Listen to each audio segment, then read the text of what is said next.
मारूफ drama writer Khalilur Rahman कमर का आमिर लियाकत से मुतालिक गुफ्तगू का क्लिप सोशल मीडिया पर वायरल हो गया है, जिसमें खलीलुर रहमान कमर को आमिर लियाकत की तीसरी शादी से मुतालिक गुफ्तगू करते देखा गया।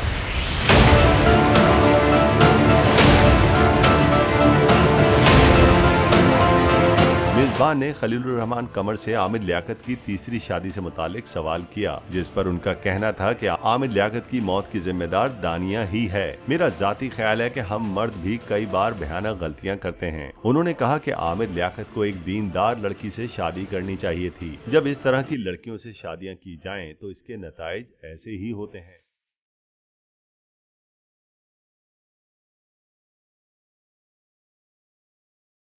खलीलुर रहमान कमर का कहना था कि आमिर लियाकत को उनके बुरे नताइज ने ही मारा है। ऐसी बीवी क्या बीवी होगी जो अपने शौहर की ख्वाबगाह में तस्वीर बनाए। अगर यही काम कोई शौहर करे तो तूफान खड़ा हो जाता है। सब्सक्राइब करें और बेल दबाएं ताकि कोई खबर रह न जाए।